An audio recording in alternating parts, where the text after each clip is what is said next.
지난주에 이어서 제 13번째, 그 두 번째 파트입니다. 성결의 문제 두 번째 파트로 시작을 하겠습니다.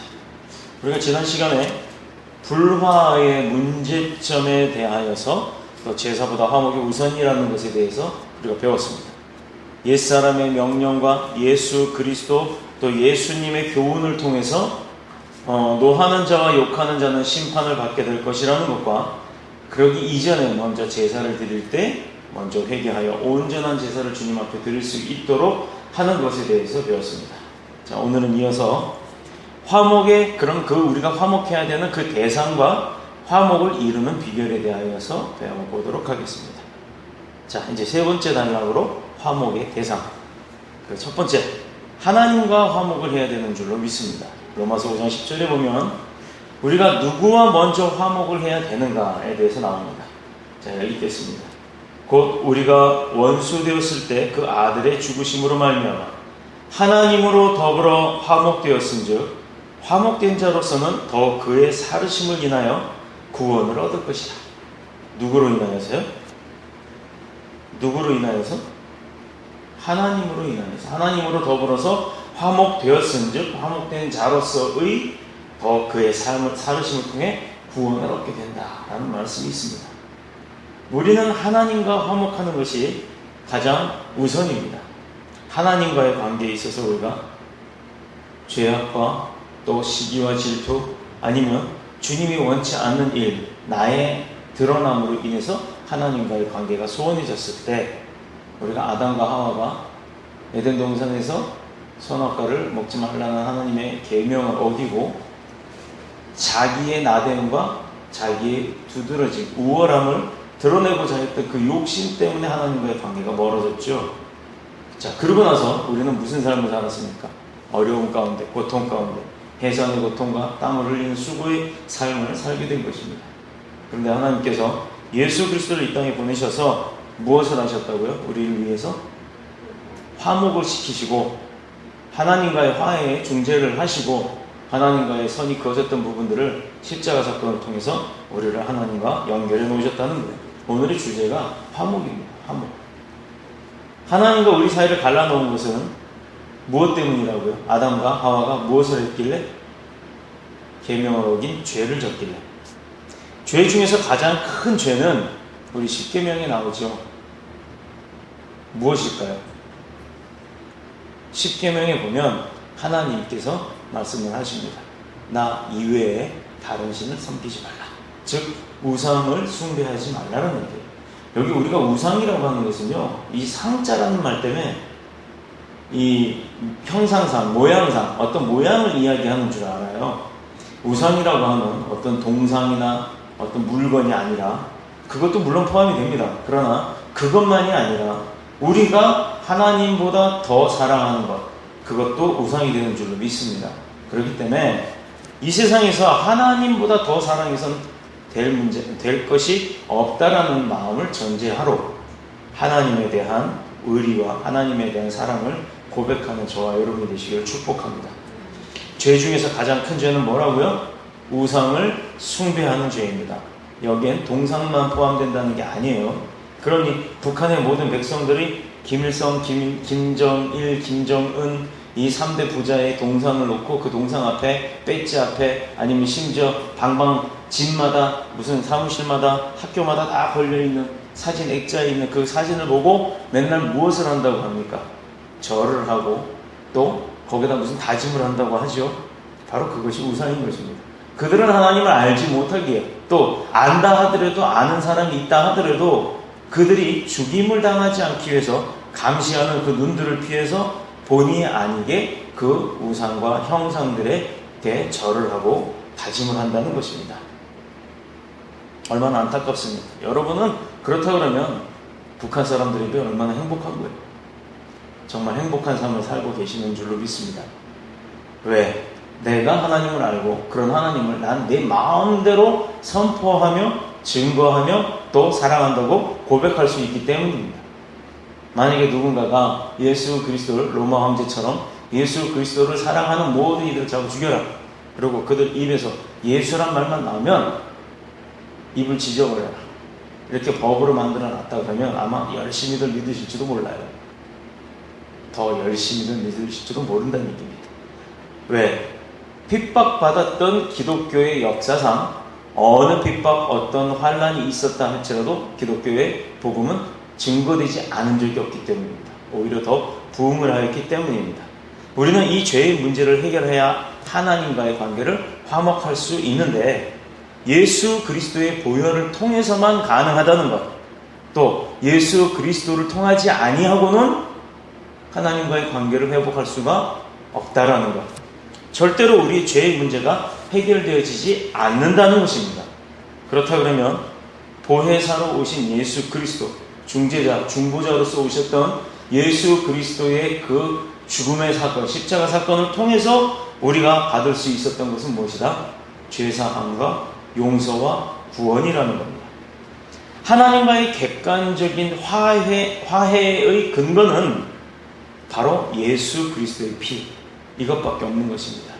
그러니 예수 그리스도가 우리의 구세주가 맞지요? 예수 그리스도가 우리의 구세주라는 것이 맞다는 것입니다. 그러나 주관적인 근거는 우리의 믿음입니다. 우리의 주관적인 근거는 우리의 믿음으로부터 시작을 하는 겁니다. 무엇을 믿는다? 예수 그리스도의 십자가의 피, 그 십자가 사건, 그로 인해서 예수 그리스도도 구세주고 그가 나를 용서하였고 그분이 나를 하나님과의 관계를 회복시켜 주신 분이라는 것을 믿음으로부터 시작하는 거예요. 그래야 우리가 영생을 얻을 수 있고 구원을 받을 수 있는 것입니다. 그냥 믿음이 아니라 그 중에서도 회개하는 믿음입니다. 나의 죄를 고백하고 그것이 죄악인 것을 깨달았을 때 하나님 앞에 자복하고 엎드려서 주님 용서하여 주옵소서. 미련함과 아둔함과 게으름과 또 온전치 못했던 것과 거짓됨과 분냄과 당진음에 대한 모든 나의 삶의 죄악을 주님 앞에 고백하고 회개함으로 말미암아 우리가 하나님 앞에 회복되어지는 축복과 은혜가 있다는 것입니다. 자, 두 번째, 하나님과 먼저 관계를 회복해야 한다고 했어요. 화목해야 한다고 했습니다. 그럼 두 번째, 누구와 합니까? 형제, 맞아요. 가족끼리 화목해야 합니다. 가족끼리 화목한다는 것은요, 쉬울 것 같죠? 내 식구니까. 그런데요, 얼마나 웃긴지 아십니까? 가깝고도 가장 친한 내 가족들이 오히려 더 화해하기가 힘들다는 거예요. 왜? 만만해서? 편해서? 대체 무엇일까요? 마음 한가운데는 믿기 때문이에요. 그들은 내 가족이고 내 편이라는 아주 자신만만함 때문입니다. 가족 중에서 가장 기본적으로 남편과 아내 사이에 화목이 있어야 될 줄로 믿습니다. 베드로전서 3장 7절에 남편 된 자들아 이와 같이 지식을 따라 너희 아내와 동거를 하고 또 저는 더 연약한 그릇이요 또 생명의 은혜를 유업으로 함께 받을 자다. 그렇게 알고 귀히 여기라. 이는 너희 기도가 막히지 않게 하려 함이라 라고 말씀하셨습니다. 남편과 아내 사이가 화목하지 않으면 기도줄이 막힌다는 얘기예요. 그 기도가 막히면 하나님과의 대화가 없고 하나님과의 대화와 소통이 없으면 나의 뜻과 의지대로 살아가게 되는 거예요. 하나님의 뜻과 의지대로 살아야 될 우리가 그 기도가 막히게 되면 하나님의 뜻이 아닌 자기 자신의 뜻으로 살아가게 된다는 겁니다. 그러면 그게 바로 죄를 짓게 된다는 얘기예요. 그럼 또 하나님과의 관계가 나빠지겠죠. 그래서 부부는 화목해야 합니다. 축복이 막히지 않는 것이 아니라 기도라 하면 축복보다 우선이 되어야 되는 것이기 때문에 그렇기 때문에 우리가 기도줄을 놓치지 않고 기도가 막히지 않으려면 다투지 말아야 하는 거예요. 그런데 남편과 아내가 서로 사랑할 때는 세상의 모든 것을 다 줄 정도로 사랑하고 그리워하고 당신 없이 못 산다고 하다가도 뭐가 잘못돼서 수가 틀려서 이혼할 때 보면요 숟가락 하나 갖고도 싸워요. 숟가락 하나 가지고 싸웁니다. 그것이 부부 사이입니다. 또 가족도 마찬가지입니다. 가족, 형제, 자녀, 부모, 자식 이런 가족도 내 편이라 생각하고 내 거라 생각을 하지만 정작 수가 틀려지면 부부가 이혼해서 남이 되는 것 마냥 그렇게 어렵고 힘든 관계가 된다는 것입니다. 그렇다 그러면 세상 사람, 집 바깥을 나가서 많은 사람들한테 보여주는 나의 모습이 가정에서도 내 형제들 사이에 보여지는 모습이 되어야 될 줄로 믿습니다. 그것은요, 내 가정 안에서 그러지 못하고 나가서 막 열심히 섬기고 봉사하고 나누고 뭐 굉장히 은혜롭게 살고 하는 거룩한 척하고 살는 이런 모습은요, 거짓이에요. 하나님 앞에. 하나님 앞에 보이면 보일수록 그것은 죄를 짓는 것입니다. 정죄하고 당짓고 분내고 이렇게 형제간에 그러면서 어떻게 나가서는 내가 크리스찬이요, 집사요, 권사요, 장로요, 목사요, 전도사요, 강도사요, 또는 내 형제 자매요 라고 하면서 함부로 입을 열고 떠들 수 있겠습니까? 그 다음은 부모와 자식 간의 화목이 이루어져야 하는 줄로 믿습니다. 그런데 심지어 크리스천 가정에도요, 부모 자식 간에 담 쌓고 사는 사람들이 참 많아요. 또 시부모와 자식들 사이, 며느리와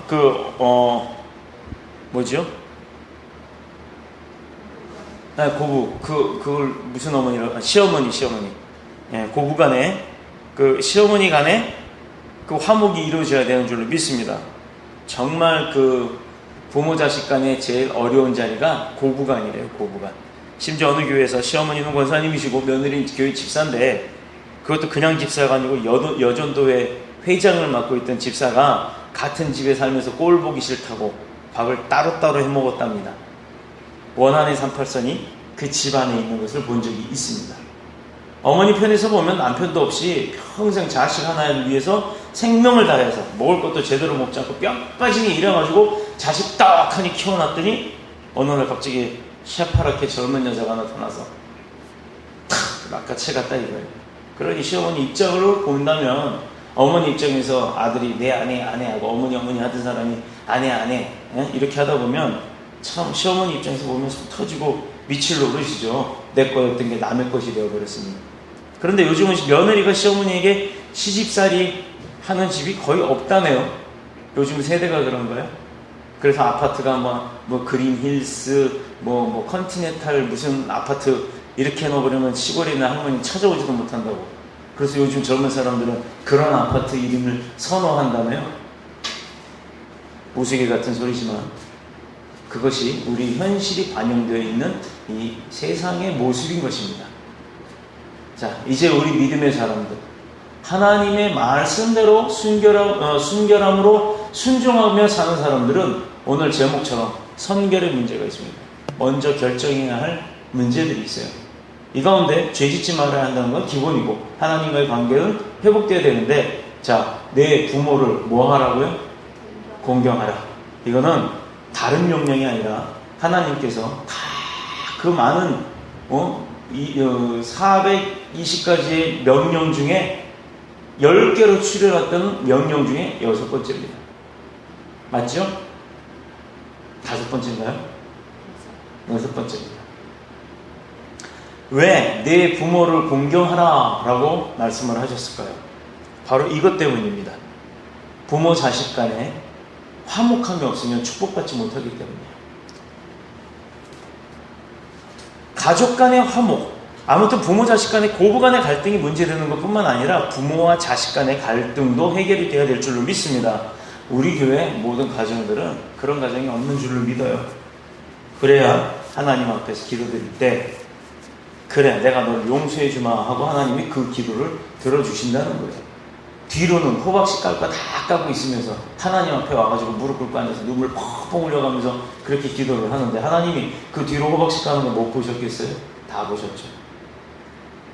누구 형제 안 모였을 때 누구 형제 모여서 이 안 모인 형제 뒤에서 막 험담을 하고 있고, 또 모든 형제들이 모여서 남의 집 형제 자식들이 뭐 어떻게 됐대, 걔는 뭐 대학을 갔네 못 갔네, 이번에 뭐 학교에서 뭐 잘렸네 안 잘렸네, 별별 흉을 다 보고 그러고 있다 그러면 그게 무슨 가족의 의미가 있겠습니까? 가족과 형제들 사이에서 왜 경쟁을 합니까? 그들이 남입니까? 또 그렇게 본다면 우리가 믿음의 모든 주님의 형제 자매 가운데 이 세상 모든 사람들이 우리의 형제고 자매인데 그들을 미워하고 싫어하고 욕할 이유가 뭐가 있냐 이 말입니다. 다 하나님이 만들어주신 귀한 백성들인데 그들이 하나님을 알고 알지 못한다 할 뿐이지 그들이 하나님이 만든 자손들이 아닌 것은 아니지 않습니까? 이것이 바로 주님이 원하시는 화목입니다. 성도들끼리 화목해야 되는 줄로 믿습니다. 이것이 세 번째입니다. 먼저 첫 번째가 하나님과의 화목, 두 번째가 가족 간의 화목, 세 번째가 또 모여있는 사람들이 있죠. 교회 안의 성도들 간의 화목입니다.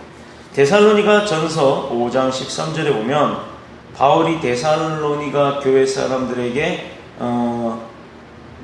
교훈을 주었는데 뭐라고 했냐면 너희끼리 서로 화목하라, 너희끼리 싸워라, 너희끼리 당져라, 그 중에 니들이 믿음에 싸워서 이기는 자가 더 큰 믿음이다 라고 한 것이 아니라 너희끼리 화목하라 라고 명령했습니다. 그런데 한 교회 안에서 가만히 보면요, 우리 교회야 지금 개척교회고 이제 시작한 교회라서 뭐가 있어야 말이죠. 싸울 일도 없어요. 그러나 많은 교회들 가운데 부서가 있고 또 그 부서에 자치단체가 있다 보니까 각 부처별로 경쟁이 나오더라 이거예요. 그 경쟁이 어떤 경쟁? 좀 더 잘해보자 라고 하는 경쟁입니다. 무엇을 잘해보자? 하나님 앞에 잘해보자? 아니면 담임 목사님 앞에 잘해보자? 아니면 성도들 앞에 잘해보자? 어떤 문제를 가지고 잘해보자고 하는 마음일까요? 이것이 굉장히 중요합니다. 물론 선의의 경쟁은 필요합니다. 서로 잘하려고 하는 그 경쟁은 필요합니다. 그러나 그것 때문에 서로 수가 틀려서 돌아가면 안 된다는 거예요. 토라지고 돌아서면 안 된다는 겁니다. 그런 경우는 바로 그 문제를 즉시 해결해야 하는 줄로 믿습니다. 이렇게 우리는 하나님과 가족과 성도들 간에 화목을 이루어야 되는 줄로 믿습니다. 또 네 번째로 하나님과 세상을 화목케 하는 사명이 우리에게 있다는 것입니다. 하나님이 우리를 뭘로 쓰신다고요? 도구로 쓰신다고요. 그럼 무슨 도구로 쓰시겠느냐? 교회 부흥, 새 건물 큰 거 짓는 대로만? 아니면 많은 교인들한테 헌금 걷어서 그 헌금으로 나눠주는 일에만? 자, 무슨 사명을 가지고 우리를 사용하시겠습니까? 평화의 도구. 주여 나를 평화의 도구로 사용하소서라는 기도 제목도 있죠. 자, 우리는 하나님의 도구로 쓰임을 받는데 어떤 도구로 쓰임을 받느냐? 전도자의 도구로 쓰임을 받는 것입니다. 세상에 많은 사람들이 하나님을 알지 못하는 자들, 그 어리석은 자들, 그 불쌍한 자들, 그들 역시 우리의 형제요 자매이기 때문에 그들이 복음을 깨닫고 하나님을 만나고 교회에 나와서 말씀으로 배우고 변화되어져서 그들의 삶도 하나님 앞에 회복되어지고 또 영혼의 구원을 얻을 수 있는 그런 은혜를 얻게 하는 것, 즉 하늘나라 확장을 위한 도구가 바로 우리가 되어야 되는 줄로 믿습니다. 고린도후서 5장 18절 19절을 보면요, 모든 것이 하나님께로 났나니 저가 그리스도로 말미암아 우리를 자기와 화목하게 하시고 또 우리에게 화목하게 하는 직책을 주셨으니. 뭐 하는 직책이요? 화목하게 하는 직책을 주셨으니 이는 하나님께서 그리스도 안에 계시사 세상을 자기와 화목하게 하려 하심이라. 세상을 누구와? 하나님과 화목하게 하시며 거기에 어떤 도구? 우리를 통해서 그렇게 하게 하시겠다는 거예요. 저희의 죄를 저희에게 돌리지 아니하시고 화목하게 하는 말씀을 우리에게 부탁하셨느니라. 자, 이렇게 명령하셨잖아요. 이건 부탁을 하셨어요. 얘야, 내가 아무리 있어도 세상 사람들은 나를 알지 못하는 거로 나를 배우려고도 알지도 않고 배우지도 않고 깨닫지도 않고 겪으려고도 하지 않고 내가 아무리 얘기해도 듣지도 못하더라. 그러니 알고 있는 너희, 저와 여러분이 함께 나가서 그들을 가르쳐라, 그들을 깨우치게 해라, 그들을 좀 나 좀 만나게 해라고 이렇게 부탁을 하시는 겁니다. 그래서 우리는 네 번째로 하나님과 이 세상이 화목하게 돼야 되는 그 도구로서 우리가 그들을 하나님 앞에 불러내야 하는 화목의 도구가 되어야 된다는 것입니다. 하나님께서는 그리스도 말미암아 먼저 부름받은 우리를 화목하게 해주시고 우리가 먼저 화목해지고 또한 우리에게 하나님과 세상을 화목하게 하는 그 직책을 맡겨주실 거예요. 이게 얼마나 거룩한 사명입니까? 이게 얼마나 거룩한 사명입니까? 바로 그것이 전도라는 도구입니다. 우리가 지금 열심히 하고 있어요. 오늘도 제가 비가 오는 거, 참 오늘 내가 감사했던 게 뭐였냐면 이거를 주는데 비가 왔단 말이에요. 젖으면 버릴 거 아니에요. 받아 탁 하는데 그분이 그러시더라고요. 이거는 포장이 이렇게 다 돼 있네요. 선물 받는 느낌이에요. 얼마나 기뻤는지 몰라요. 그래서 제가 당신은 특별합니다를 드리려다가 그리웠어요를 바꿔서 줬어요. 물론 남자분입니다. 그 남자분이 교회 간판에 물이 튀지 않게 하려고 아주 애를 쓰시더라고요. 바로 여기 1층 식당에 그 수족관에 그 물건 넣는 사람이에요. 비가 오는데 튀면 좀 어떻고. 근데 그분이 그 옆에 이렇게 막아온 걸 보시고는 아주 신중하게, 옛날 같아서 막 그냥 퍽퍽 이렇게 했는데 바쁘니까. 근데 아주 얌전하게 하시더라고요. 그래서 오늘 이걸 하나 드렸어요. 그분이 우리 교회를 나오면 좋고, 그렇지 않다 하더라도 하나님을 알게 됐으면 좋겠습니다. 자, 바로 이 전도입니다. 그런데 그 본문 말씀 가운데 아주 어려운 말씀이 하나 있는데 뭐냐면 26절 한번 보면, 진실로 내게 이르노니 내가 홀이라도 남김이 없이 다 갚기 전에는 결단코가 없어 나오지 못하리라. 우리 성경에는 홀이란 말이 없죠. 네, 한 푼이라는 뜻이에요. 홀이는 뭐냐면 지난번에 말씀드렸듯이 아주 작은 단위의 돈을 의미하는 겁니다. 여기서 제일 중요한 말은 홀이라는 건데, 홀이는 돈의 단위라고 얘기를 했어요. 그 돈 중에서도 아주 제일 작은 돈, 그러니까 우리나라 돈으로 말하면 1원보다도 더 작은 1전, 지금 쓰지 않는 화폐 단위입니다만 아주 작은 돈이라도 다 갚기 전에는 결단코 나오지 못하리라. 그러니 무슨 말이겠어요? 정말 작은 죄악 가운데 있다 하더라도, 정말 진짜 겨자씨만한 죄라도 생각이 난다 그러면 그걸 먼저 회개하고 화해를 하고 화목해져서 나오란 얘기예요. 그래야 하나님이 그 예배를 기쁘게 받아주신다는 겁니다. 이 말은 죄 짓는다는 것이 부채를 짓는 것과 같아서, 우리가 빚으로 지는 것과 같아서 조그마한 홀이 그것이라도 다 갚기 전에는 정말 하나님께서 경건케 그 예배와 우리의 기도를 받아주시지 않겠다라는 거예요. 자, 그렇다 그러면 이제 어떻게 누구를 대상으로 화목해야 되는지까지 배웠어요. 그러면 화목을 어떻게 해야 되느냐? 그게 나와야죠. 그게 나와야겠죠. 어떻게 화목을 해야 될까요? 화목을 이루는 비결 혹시 아시는 분 있으세요?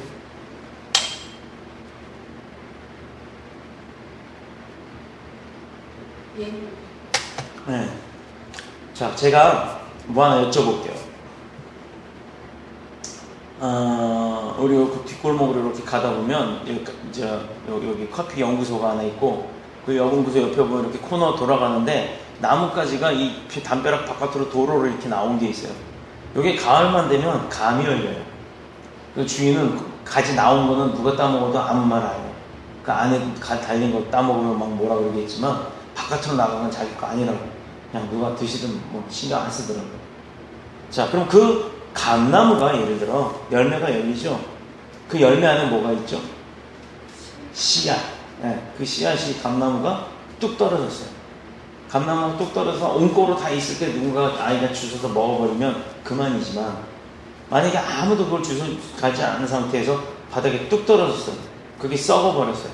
그럼 썩으면 어떻게 돼요? 땅속에 그 씨가 묻히게 되고 그 양분, 과육이 썩으면서 그게 모든 게 양분이 돼서 그 씨가 어떻게 되죠? 싹이 나잖아요. 싹이 나면서 또 자라요. 시간이 흘러 나무가 어느 정도 성장을 해요. 성장하고 난 다음에 그 나무가 다시 감을 열 때는 한 개만 여나요? 몇백 개가 열리죠. 자, 봅시다. 화목을 이룰 수 있는 방법. 이 감나무에서 감이 떨어져서 어떻게 됐다고요? 썩어버렸죠. 썩는다는 건 무슨 의미예요? 죽는다라는 의미입니다. 죽는다는 의미. 바로 그것입니다. 내가 죽어야 합니다. 예수 그리스도께서 하나님과 우리를 위해서 화목시키기 위한 방법은 어떤 걸 쓰셨다고요? 네, 십자가에 달려 돌아가셨어요. 그러나 그분은 하나님이시기 때문에, 하나님의 아들이시기 때문에, 삼위일체의 하나님이시기 때문에 부활하셨죠. 근데 우리는 부활의 능력이 있어요, 없어요? 우리는 부활의 능력이 있어요, 없어요? 있어요. 영생의 구원. 그로 인해서 우리가 다시 예수님이 재림할 때 우리 다시 살아난다고 했잖아요. 그걸 믿고 우리가 사는 거예요. 그것 때문에 열심히 사는 겁니다. 우리가 부활의 믿음에 대해서 제가 2015년 4월 달에 6회에 걸쳐서 예배를 다 드렸는데 기억이 안 나시나 보네. 자, 다른 것은 없어요. 저는요, 요한복음 12장 24절에 참 큰 은혜를 받았습니다. 내가 진실로 너에게 이르노니 이 한 알의 밀이 땅에 떨어져 죽지 아니하면 한 알 그대로 있고 죽으면 많은 열매를 맺느니라. 우리 미랄이라고 하는 찬양이 있어요. 제가 그 찬양을 참 좋아하는데 죽으면 많은 열매를 맺는다고 했습니다. 이 미랄이라는 찬양 언제가 운전을 하다가 차를 세워놓고 그 반주에 나와서 이렇게 은근히 막 진짜 감동이 돼서 그걸 눈을 감고 그 찬양을 하는 거 어떻게 저도 모르게 이렇게 비디오를 찍어놨나 하여튼 그랬을 거예요.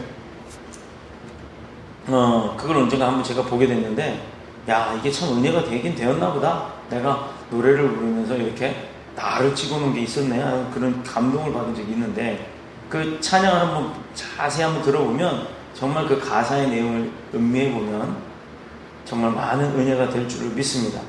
스스로가 그 찬양 가사의 은혜를 많이 받게 되었어요. 저 스스로가. 미랄이 땅에 떨어져 죽어야 많은 열매를 맺는다는 사실, 그 말씀에서 저는 교회 성장의 비결을 깨닫게 되었습니다.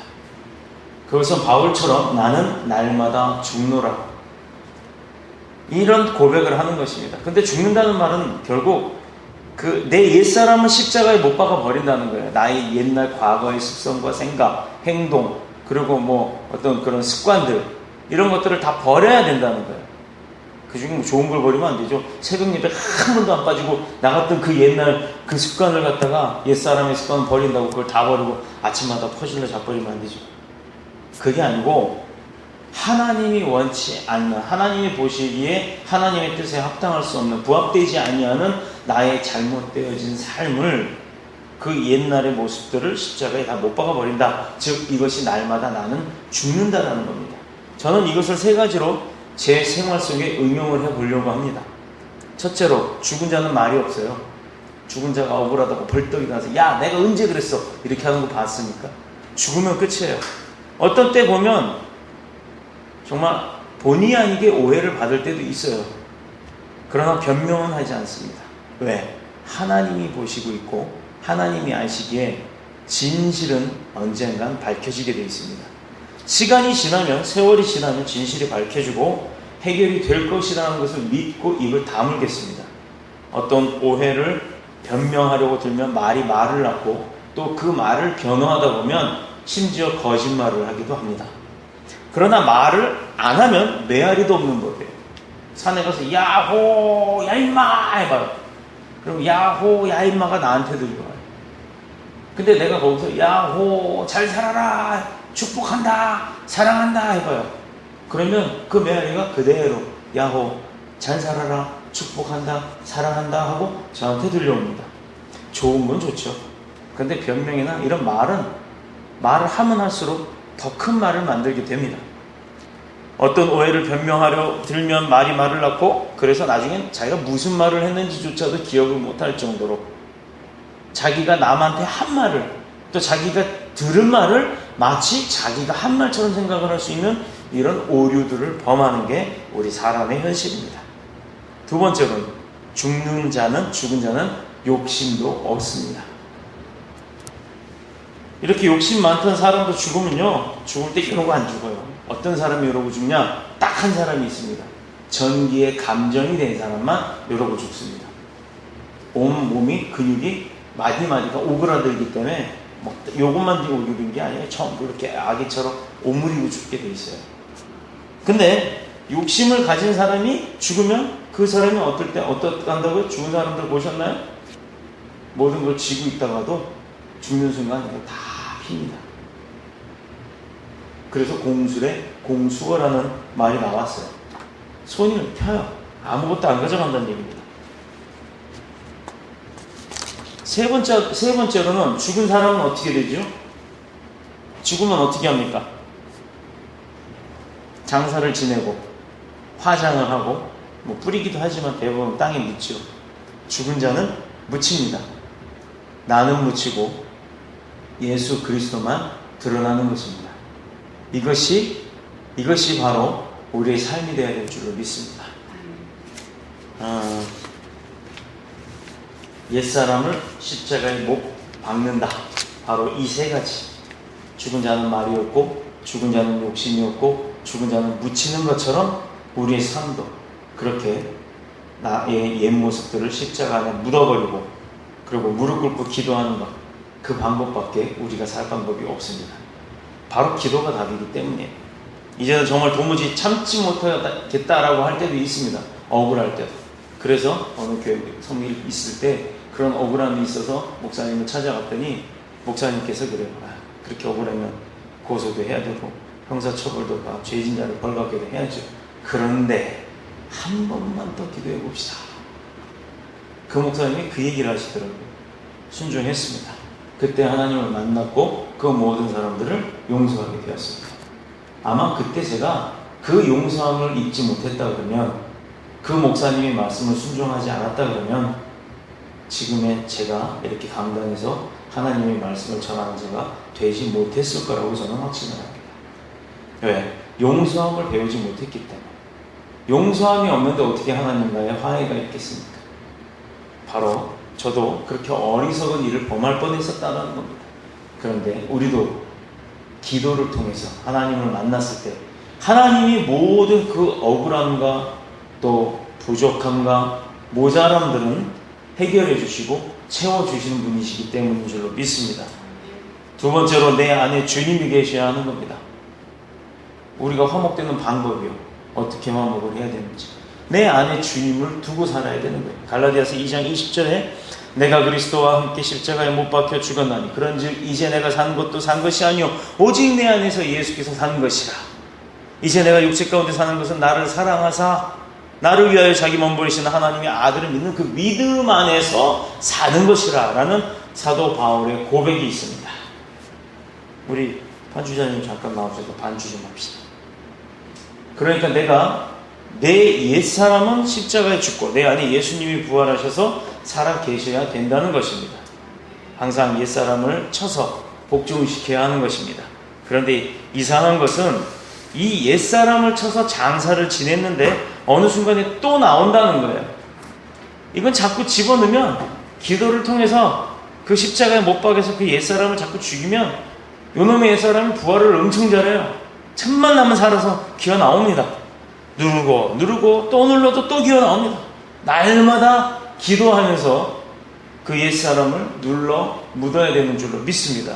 마치 용술철처럼 눌렀다가 누르는 힘이 약해지면 도로 튀어나오는 것처럼 계속 올라옵니다. 그래서 계속 눌러야 하는 줄로 믿습니다.